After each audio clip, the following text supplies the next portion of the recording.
Bonjour à tous. Aujourd'hui, nous allons faire un débrief de l'exposition Harry Potter à la porte de Versailles. Vous allez voir qu'il y a de l'excellent comme du un peu moins bien. Mais on vous en dit pas plus, c'est juste après ça. Nous, c'est Alex et Diono. On voyage à travers le monde afin de chercher l'inspiration pour créer des décors dans notre maison qui est devenue un lieu de fête et de tournage que vous pouvez louer. C'est la Maison Fantastique.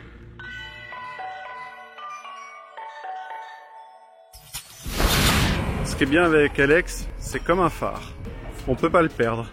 Ah bah moi on me dit Expo Harry Potter, je fais la totale. D'autant que quand on arrive, c'est vraiment la grande classe en plus. Bonjour, on a des invitations nominatives. On n'a même pas encore commencé l'expo qu'on se rend compte qu'il y a un petit souci avec l'imprimante Canon. Et bon voilà, c'est imprimé, c'est imprimé.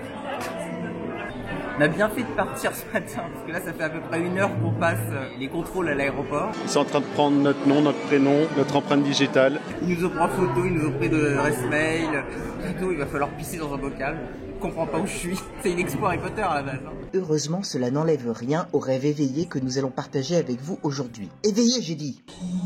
L'exposition Harry Potter à la porte de Versailles, c'est comme si on avait tout ressorti du placard, les décors de films, les costumes, c'est vraiment extraordinaire. Et c'est maintenant. On commence par une petite projection de rattrapage pour les quelques martiens qui n'ont jamais vu les films. On pénètre dans une seconde salle, face à Poudlard, avec la voiture volante des Weasley, l'arbre cogneur et bien sûr une maquette extraordinaire du château. Un Diono, c'est une vraie maquette. Non, c'est que des panneaux en carton imprimés et mis sur différents niveaux.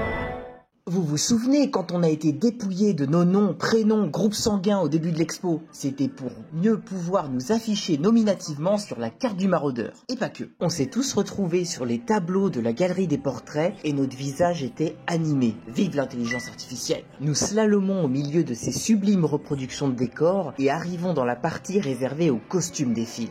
L'expo Harry Potter, c'est l'occasion rêvée de remettre en avant la collection H&M 2003. Un concept très élaboré entre le fantastique et le sportswear. On y retrouve les objets emblématiques des films, tels que l'épée de Gryffondor, mais aussi les bougies flottantes au-dessus de la grande salle. Diono, dis-nous comment il réussit cet effet de profondeur. C'est comme Atmos FX, t'as un bras avec un brocheur qui projette dessus. Et ensuite t'as un écran derrière pour faire différentes profondeurs. Quelqu'un veut un café? Parce qu'il y a quelques capsules. Si au lieu d'être des boîtes à baguettes, ça aurait été du café, j'aurais peut-être mieux compris le sens de cette animation. En gros, tu cherches ta baguette et tu visionnes une scène des films où la baguette est utilisée. Next. Et on enchaîne sur la concoction d'une potion sur écran avant de partir à la découverte des vrais ingrédients des potions des films, dont ceux qu'on ne se souvient pas. J'ai déjà vu cette plante, elle existe en vrai. Ouais, c'est une grenade pourrie. On quitte la moisissure et on arrive à l'épouvantard sur écran, puis la salle de divination avec un feu de cheminée sur écran et une boule de divination avec un écran. Nous arrivons dans la partie en extérieur, d'abord avec la forêt interdite. On y découvre d'ailleurs le pâteauron de Diono, une loutre, un dragon du film Harry Potter et la coupe de feu, puis la tanière d'Hagrid, où tout le mobilier est dimensionné pour un géant. Mais pour se déplacer dans l'endroit le plus adapté, rien ne vaut le porte au loin. Si. Attention, Acteur Studio. Ah bah c'est parfait pour toi ça.